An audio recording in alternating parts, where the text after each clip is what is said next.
ರಾಯರಿದ್ದಾರೆ ಅಂತ ಯಾರು ಸುಮ್ಮನೆ ಹೇಳಲ್ಲ ಅಂತ ಇವತ್ತು ಮತ್ತೆ ಅನ್ನಿಸ್ತು. ಹಾಯ್ ಎಲ್ರಿಗೂ ನಮಸ್ಕಾರ. ಎಲ್ಲರೂ ಹೇಗಿದ್ದೀರಾ? ಇದು ಥರ್ಸ್‌ಡೇಯ ಮಿನಿ ವ್ಲಾಗ್ ಆಗಿರುತ್ತೆ. ತುಂಬ ದಿನ ಆಯಿತು ರಾಘವೇಂದ್ರ ಸ್ವಾಮಿಗಳ ಮಠಕ್ಕೆ ಹೋಗಿ ರಾಯರ ದರ್ಶನ ಮಾಡಿ. ಸೊ ಇವತ್ತ್ಯಾಕೋ ಸಿಕ್ಕಾಪಟ್ಟೆ ಲೋ ಫೀಲ್ ಅನ್ನಿಸ್ತಾ ಇತ್ತು. ಸೊ ಹೋಗೋಣ ಅಂತ ರೆಡಿಯಾಗಿ ನನ್ನ ಕಸಿನ್ ಮನೆ ಹತ್ರ ಬಂದೆ. ಸಿಕ್ಕಾಪಟ್ಟೆ ಮಳೆ ಬರ್ತಾ ಇತ್ತು. ಆದರೂ ಪರವಾಗಿಲ್ಲ ಅಂತ ಹೇಳಿ ಇಬ್ಬರು ಛತ್ರಿ ಹಿಡ್ಕೊಂಡು ಬಸ್ ಸ್ಟಾಪ್ ಕಡೆ ಬಂದ್ವಿ. ಬಂದರೆ ಒಂದು ಬಸ್ ಇಲ್ಲ, ಒಂದು ಆಟೋ ಇಲ್ಲ. ಸಿಕ್ಕಾಪಟ್ಟೆ ಮಳೆ ಬರ್ತಿದೆ. ಆಲ್ರೆಡಿ ಕತ್ಲೆ ಆಗಿದೆ. ನಾವು ಬೇರೆ ಇಬ್ಬರೇ ಹೋಗ್ತಾ ಇದ್ದೀವಿ. ಮಳೆ ಅಂತೂ ನಿಲ್ಲೋ ಥರ ಕಾಣಿಸ್ತಾನೆ ಇಲ್ಲ. ಇನ್ನೂ ಜಾಸ್ತಿನೇ ಆಗ್ತಾ ಇದೆ. ಸೊ ಹೋಗಬೇಕಾ ಬೇಡವಾ, ಇಲ್ಲ ವಾಪಸ್ ಮನೆಗೆ ಹೋಗ್ಬಿಡೋಣವಾ ಅಂತ ಈ ಥರ ನೂರಾರು ತಲೆನಲ್ಲಿ ಓಡ್ತಾನೆ ಇತ್ತು. ಬಟ್ ಮನಸ್ಸಿನಲ್ಲಿ ಕೇಳ್ಕೊಂಡಿದ್ದಿಷ್ಟೇ, ಬಂದ್ಬಿಟ್ಟಿದ್ದೀವಿ, ದರ್ಶನ ಮಾಡಲೇಬೇಕು ಅಂತ ಅಂದ್ಕೊಂಡಿದ್ದೀನಿ. ಸೊ ಹೇಗೆ ಕರ್ಸ್ಕೊತೀಯೋ ಗೊತ್ತಿಲ್ಲಪ್ಪ ರಾಘವೇಂದ್ರ, ವಾಪಸ್ ಹೋಗೋ ಮನಸ್ಸಂತೂ ಇಲ್ಲ ನನಗೆ, ದರ್ಶನ ಮಾಡ್ತೀನಿ ಅಂತ ಹೇಳ್ಕೊಂಡು ಸುಮ್ಮನೆ ನಿಂತ್ಕೊಂಡ್ವಿ.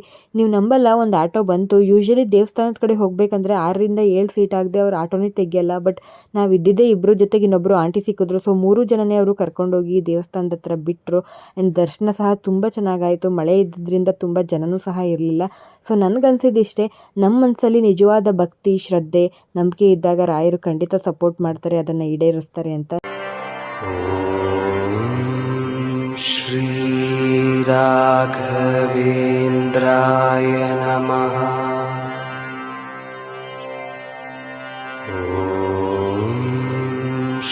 ಪ್ರತಿ ಸತಿ ರಾಯರ ಮಂತ್ರಾಕ್ಷತೆ ಕೈಗೆ ಸಿಕ್ಕಿದಾಗ ಏನೋ ಪಾಸಿಟಿವ್ ವೈಬ್ ಅನಿಸುತ್ತೆ, ಸಿಕ್ಕಾಪಟ್ಟೆ ಖುಷಿ ಆಗುತ್ತೆ. ಸೊ ದರ್ಶನ ಮುಗಿಸ್ಕೊಂಡು ಆನ್ ದ ವೇ ಗೋಬಿ ತಿನ್ಕೊಂಡು ನಾವಿಬ್ಬರು ಮನೆ ಸೇರ್ಕೊಂಡ್ವಿ ಮಳೆನಲ್ಲೇನೆ. See you again.